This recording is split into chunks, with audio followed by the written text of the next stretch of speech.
First up, Peter Joseph. You may recognize his name from the Zeitgeist series because, well, he created it. His artistic exploration of the fixed capitalist system continues, and he is now working on a new trilogy called Interreflections. I got a chance to sit down with him in his studio to talk about the new films and his artistic and technical expression. Take a look. The Zeitgeist films are obviously a creative expression of your opinion about economics and about our system, our government in general. Why did you choose to use film as your medium? Well, as a social critic, which I think would be the best categorization of me, because it's even the economic stuff's important, but I think it's a whole manifestation of things that are worth criticizing and thinking more deeply about. We take so much for granted in the way we're indoctrinated into culture. Film sneaks behind you a little bit, and as with most art, you can tell someone something all day. It's the aesthetic, I think, that gets people to snap out of the delirium and the patterns that have been keeping their mind in the same kind of syntax of thought. You know, just like our grammar is syntactical, and we don't even think about how we speak and the forms. Our brains get wired that way because we're so used to certain things in culture, whether it's economics or politics or religion, or the legal system. Those four I put together as the ultimate, four pillars of what define culture. And if you endure this culture long enough, unquestioningly, you will just sort of ping between everything you've been told about what to believe, whether it's left and right, whether it's innocent or guilty, whether it's these distorted ideas of human nature, of course, whether it's economics and profit and loss and greed and all these things, and self-advantage, self-maximization, and of course religion, which sets up a whole moral spectrum where you're stuck in between these pillars that have been set up and you kind of bounce around. So to answer your question, I think the arts are able to overcome the ego problems associated with all those things that you identify with, and somehow you get people to listen to a piece of music or to watch a film. It doesn't threaten them as much, and then they slowly kind of will morph to those values a little bit easier. The whole idea of Zeitgeist is a paradigm shift. So what do you feel that people should do if they, because a lot of people have watched these films and have had a paradigm shift. What would you suggest they do? Like, what is the next step then? That's the hardest question, and something that we all in the movement think about consistently. And I wish I was a prophet to know where the next step is. But obviously it's galvanizing. You need to have people come together with a very central focus. You have a very disparate and disconnected rights movement across the world. And that's really what it is, by the way. You can talk about sustainability, you can talk about all the inhumanity, but they all come down really to a civil and human rights imperative, because it's not the planet that's going to be injured by our behavior, it's us, clearly. It's so all of the sustainability movements need to come together with the social activist movements and realize that they have the same protocols. And I guess that's what I would say. It's a unification. You need to look at the components of what has created change in the past and apply those components to today. And people have criticized them of being technocentric, say, well, with abundance and automation. And it's really not about the technology. It's about what the technology means to human society as far as creating an alleviation of stress. And that's that stress that keeps us being rude. And we have a culture of sociopaths in the world today. It's a self-interest generating type of problem, and it's all coming from the environment. It's not that human nature isn't in play. It's that it's pinging the worst of our nature over and over again. We are selfish, backed into a corner. We can operate and, behave in a very narcissistic and inhumane way. Any of us are capable of that. So it's really the condition that we're all in that will change that. How do you see technology being a part of this paradigm shift? And could that push us towards, or how could that push us towards this more global paradigm shift and to get to that space that the Zeitgeist movement speaks about? How it's allocated right now, the majority of the technology, as it has been for the past 40 to 50 years, if not much longer, it all goes towards security and military. Almost all the R&D in this country of the major universities, the first stop is for the military-industrial complex. And there's no doubt in my mind when you compare the war technology. In fact, that's a premise in my new film.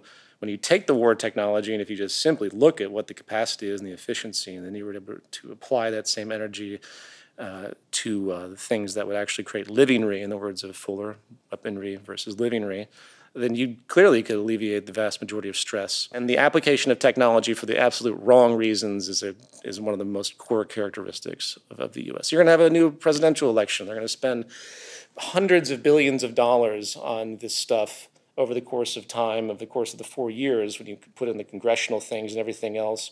And all of that money could be applied to something that clearly could have more value. You could easily solve U.S. poverty, give everyone a universal guaranteed income with all of that. And that's a form of technology, if you think about it. Technology isn't just the materials and the tools. It's actually the way we think. It's actually methods and processes. Science is a technology. It's used to derive information and apply it. Technology is just our ability to create and think and elevate to new levels. It doesn't have to be physical. And we clearly don't know how to use our brains properly. At least the social system doesn't facilitate us to use our brains properly because it's based on these old traditions and obviously elite power preservation.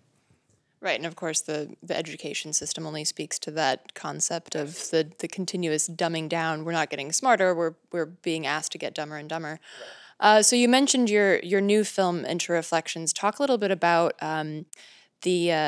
not so much the genre, but talk a little bit about how it's different than the three films that you did earlier, and what exactly is if there's like a specific plot. I mean, you mentioned the military-industrial complex, so speak a little bit about that. About a plot, it's abstract, so I can't give away too much with it because I want it to be the surprise that it will be.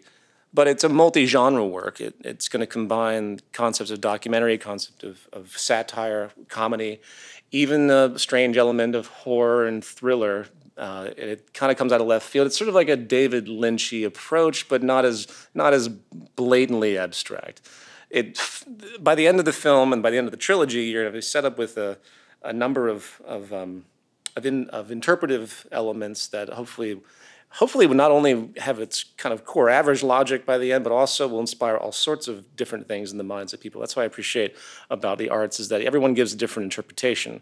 My first film, which was the most artistic of all three of the Zeitgeist films, because it was very abstract, because it was designed as a music piece initially. I don't know if many people knew that, but it wasn't actually a documentary performance piece in the traditional sense. It was designed to be experienced in a live setting when I actually had instruments. And that one, to this day, is like the Rorschach of the entire thing. And it blows my mind to see how, for better or for worse, how the interpretations of that film come out. But I appreciate that element of chaos in the art form. And I think rather than just lining things up and creating a narrative and making the story, like there is a story about a subculture activist group that rises up. And over the course of the three films, a huge global transition occurs. That's the basic theme. Fairly cliche. It's been used throughout many sci-fi films and good versus evil and the like. But within that, there's a deep social criticism and a deep aesthetic.